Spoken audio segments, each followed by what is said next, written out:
Čau! Es esmu Annija, jaunu uzņēmumu un tehnoloģiju organizācijas Tekčila vadītāja. Laipni lūgti sarunu sesijās Startups Kažokā. Šodien izbaudīsim dažādus latviešiem mīļus ēdienus, vienlaikus iepazīstot kādu Latvijā radīta jaunu uzņēmumu stāstu. Vai sirķi kažokā, nēģi un pelēkie zirņi tiešām ir mūsu gastronomiskais mantojums? To mēs arī noskaidrosim. Katram kumosam sekos jautājums, kas atklās jaunu uzņēmumu aizkulises. Iepazīsimies ar cilvēkiem, kuri riskējuši, lai realizētu idejas un, arī nopelnītu lielo kāpostu. Katrs solis ir izaicinājums, un katrs lēmums var nest gan milzīgus panākumus, gan atstāt rūgtu pēcgaršu. Tātad, ēdiens, jautājumi, drosme, aiziet! Ar ko nodarbojas tavs jaunu uzņēmums un kāpēc tas tapa? Monetizer mēs palīdzam brandiem un aģentūrām, principā reklāmdevējiem sasniegt jaunas auditorijas caur videospēlēm. Citiem vārdiem sakot, tā ir tā kā jauna veida reklāma, kas ir natīva iekšā videospēlēs. Mēs strādājam ar mobilajām spēlēm, kur brands var parādīties tādā ļoti drošā vidē un sasniegt savus nepieciešamo auditoriju. Un savukārt tam spēlētājiem atkal ir vērtība no tā, ka viņš kaut kādā veidā līdzdarbojas ar to brandu vai reklāmdevēju. Vajadzētu sākt ķerties klāt un nobaudīt slepenos trauciņus. Mums ir vienādi ēdieni. Tad izvēlēties, kuru no savām bļodiņām, un es ņemšu tādu pašu no savām. Tur ir dažādi Latvijas tradicionāli vai ierasti ēdieni. Tu zini, kas tas ir? Maizes zupa kaut kāda. Jā.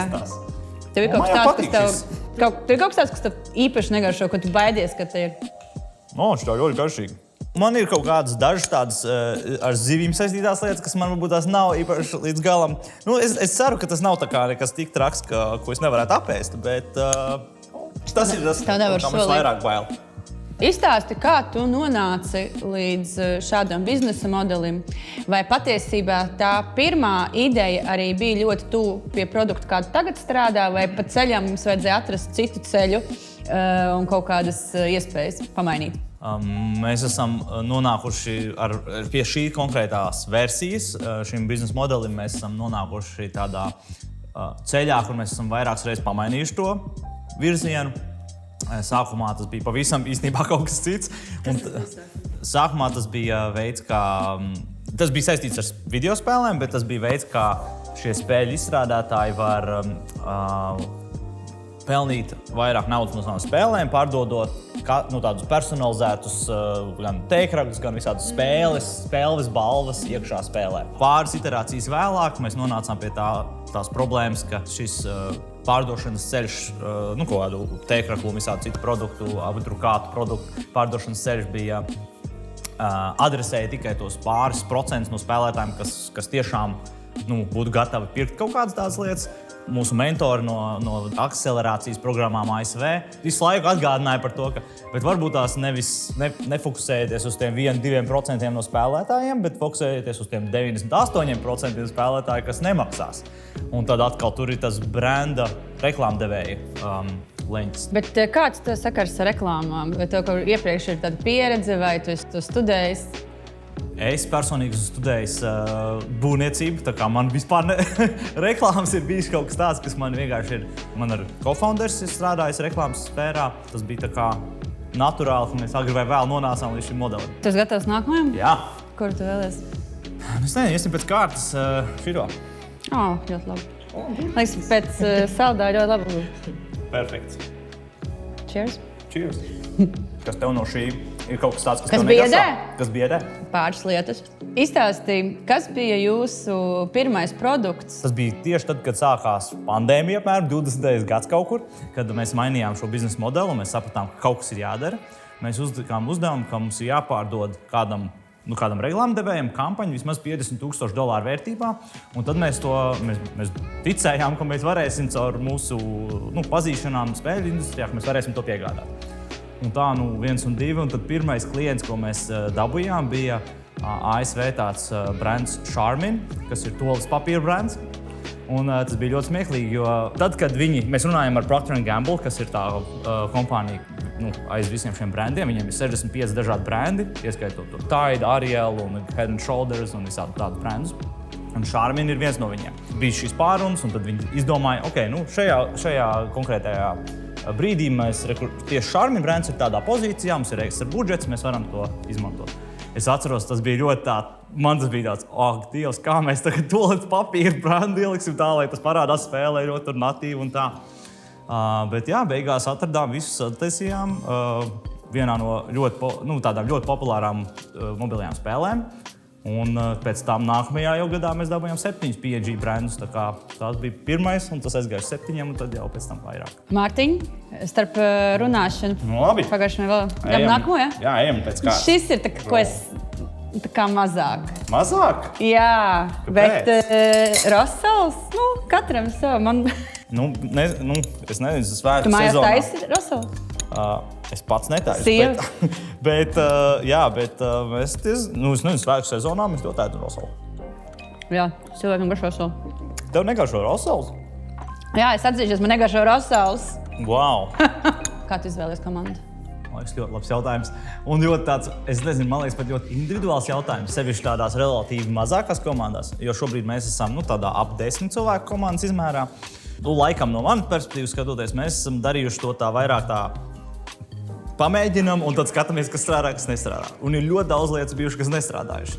Un man liekas, ka viena lieta, kur mēs neesam bijuši gan ātri, ir laikam identificēt tās segmentus vai tos cilvēkus, ar ko mēs vienkārši nesastrādājamies labi.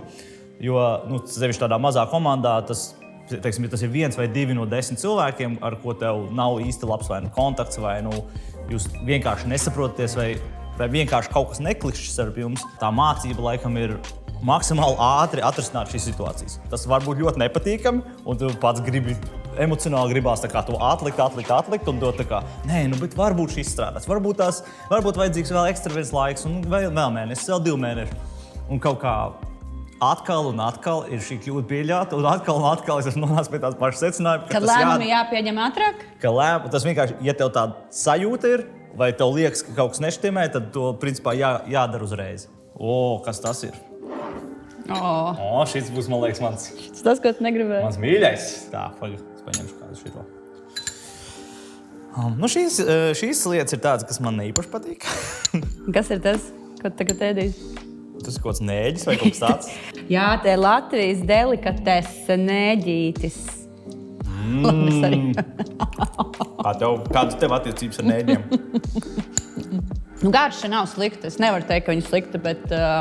Es tev piekrītu. Garša nav slikta, bet man kaut kas... Vai tā kā viņš ir jāēd obligāti? Varbūt, ka viņu nevajag ēst. Nēģis ir viena no tām lietām, ko es nemūžam neizvēlētos ēst. Tā vienkārši, ja man būtu izvēle, šito vai nēģi, es noteikti nebūs tā lieta, ko es jebkad izvēlēšos. Kuru īpašību tu sevi varētu tā izcelt, ka tu uzskati, ka jā, viņa tev ir ļoti laba kā vadītājam? Un kas varbūt tev ir tāds, ko tu labprāt gribētu noslāpēt vai mainīt savā pozīcijā? Man liekas, ka es diezgan labi māku atrast kopīgu valodu ar cilvēkiem, kas palīdz, noteikti, tad, kad tu satiecies ar kādu, kas palīdz ātri izveidot kaut kādu kopīgu valodu, un tad ir vieglāk taisīt biznesu kopā ar cilvēkiem, ar ko tu ātri var saprasties, vai ne? Ir vairākas lietas, pie kā es mēģinu strādāt. Viena no tām lietām ir, ka tieši šī negatīvā feedbacka došana un laikam tāda vairāk atklātība, tāda brutālāka atklātība. Ja es varu atrast kopīgu valodu ar cilvēkiem, tad tas, man liekas, dažādi kaut kādā ziņā tas nāk no tā, ka es vienkārši ļoti pielāgojos tam cilvēkam. Bet savukārt, kas ir slikti tajā brīdī, kad tev kādam cilvēkam ir jāpasaka kaut kas ne jau obligāti negatīvs, bet kaut kāds negatīvs feedbacks, tajā brīdī man iekšēji ļoti negribās to darīt, un man ir kaut kāda iekšēja pretestība to darīt. Un tad es atkal novilcinu to, kas atkal nav labi. Tāpēc tā ir tā lieta, kur es ļoti gribu uzlaboties. Ejam tālāk, paplīdz. Šis man patīk. Pēdi? Jā. Vienīgais, šos var ēst kompānijā vai pārī. Vienītī viņas nevajag ēst, pēc tam tie ķiplu galvasdiņi. Vienītī būtu tā. Es tā domāju, es kādreiz esmu grauzījis vienīgi. Tāpēc tam neviens vairāk nesaprot tevi. Jā. Es par to jau. Tu daudz mini globālos zīmolus, ar ko jūs strādājat. Visdrīzāk tas arī nozīmē, ka jūsu komanda atrodas šeit Rīgā, bet kad tie klienti sadarbības partneri ir pa dažādiem kontinentiem un valstīm. Kā tad izstāsta tava vai kolēģu tā darba diena? No tādas praktiskās puses. Šobrīd, kā mēs strādājam, mēs principā tie, kas ir šie cilvēki, kas strādā ar klientiem, tas, piemēram, es un arī mums co-founders un arī mums ir daži citi cilvēki, kas ir iesaistīti visādos mītingos. Tad, ir bieži vien ir tie vēlie mītingi. Un ir bijuši arī tādi, ka ir kaut kāds cilvēks, ar ko ļoti grib dabūt kādu kontaktu, un tad tu strādā pie tā kontakta, strādā, un tad pēc kāda laika viņš to pasaka. Labi, man tur ir, pēcpusdienā Kalifornijā laiks kaut kādā piekdienā vai kaut kādā. Tad tu pasties, tas ir 1 naktī. Un tad, neko darīt. Es nezinu, tas, man liekas, ir viena no tādām, viena lieta, kas vienkārši ir jābūt ok, ja tu gribi strādāt ar to tirgu un, ja tu gribi dzīvot šeit, tad to var darīt. Bet man liekas, ka viena ļoti svarīga lieta ir, ka ir tomēr, vismaz šādā business to business tipa attiecībās, tev ir jābrauc vairākas reizes gadā, jābūt tiem, tā kā personīgiem klātienes mītingiem. Tehnoloģijas ir, kas atļauj mums sazvanīties, un viss tas, protams, ir forši, un tas ir ļoti palīdz. Bet, man liekas, ir ļoti svarīgi tomēr uzturēt to personīgo klātienes saikni kaut kādā ziņā. Aiziet. Zirņu ar speķi. Ko domā par zirņiem speķi? Es viņus ēdu. Šis būs ļoti liels izņēmums, jo es nezinu, kad es esmu ēdu zirņus ar speķi. Nē. Ziemassvētkos. Un ziemā ir labi, man liekas. Tāds sātīgs ēdiens. Man liekas, no viņiem paēst ir ļoti vienkārši. Man ļoti garšo zirņu speķi. Tā ir tāda lieta, kas tiešām ir viena no manām mīļākajām. Tādā ļoti latviešu virtuvē. Ideāli. Man arī garšo. Vai tev ir kādi ieteikumi, kā padarīt mūsu reģionu vēl simpātiskāku un redzamāku globālajiem investoriem? Man liekas, ka arī ASV tirgu tas viedoklis kopumā par šo reģionu ir ļoti pozitīvs. Ja vairāk mēs rādīsim viņiem, šitas ir ļoti labi, un šitas ir success, un šitas ir success, tad es domāju, ka agri vai vēl arvien vairāk investīcijas nāks uz šejieni. Ķeramies pie nākamā trauciņa. Ko tu saki par kāpostiem? Man diezgan labi patīk kāposti. Visādās formās. Vispār kāposti, man liekas, ir viens no mīļākajiem dārziņiem. Jā? Es nevarētu teikt, ka mīļākais, bet to vērtkāposti man ļoti garšo. Šī tāda man arī diezgan labi garšo. Atstoties atpakaļ uz to tavu ceļu, kā tu kļuvi par uzņēmēju, kā tu dibināji savu uzņēmumu, varbūt pirmie pagrieziena punkti, kas tev lika mainīt varbūt tās auditoriju vai produktu vai visu kopā. Būtu kaut kāds tāds pāris ieteikumu, ko tu sev pateiktu? Mārtiņ, turpin cīnīties. Varbūt, ko tu tajā mirklī vēl nesaskatīji, nenoticēji vai vienkārši nezināji, tāpēc, ka nebija pieredze, bet tagad, protams, vairākiem gadiem paejot, kaut kā retrospektīvi pastīties. Kopumā ir tas, par ko es varbūt tās agrāk netik ļoti daudz domāju, bet par ko ir visu laiku jādomā, jo es to redzu, ka tie cilvēki, kas ir tikuši daudz tālāk un ar saviem uzņēmumiem daudz veiksmīgāk, nekā mēs esam tieši šobrīd, man liekas, ka tas stāsts ir ļoti jāiepako. Bet vairāk uz to, ko es gribu pateikt un kas ir labākais veids, kā to pateikt. Liekas, ka latviešiem tieši vajadzētu vairāk runāt par savām veiksmēm, par stāstīt, braukāt, vairāk skatīties acīs un teikt, ka jā, es to varu, un īstenībā mēs strādājam pie kaut kā fantastiska. Tāpēc par to stāstu es arī tā kā sadzirdu, ko tu saki. Jā, jo man liekas, ka tas ir tas, ko esmu ļoti bieži redzējis, un es redzu to sevi, es to redzu ļoti daudz cilvēkos šeit, un tā atšķirība ir varbūt tās tāda, ka ir cilvēki, kas ir sasnieguši daudz mazāk, bet viņi māku pastāstīt savu stāstu daudz labāk, un ir cilvēki, kas ir izdarījuši tiešām ļoti daudz, bet... vēl ar vienu kautrējis. Vai kautrējis, vai tiešām, tas drīzāk kā varbūt tas, ko es teicu, ka viņi nav ieguldījuši laiku, viņi nav domājuši par to kā svarīgu sastāvdaļu tam kopējam tam biznesam. Mēģinam arī tad pēdējo ēdienu? Yes. Zini, kas tas ir? Kas ir tas melnais? Mini.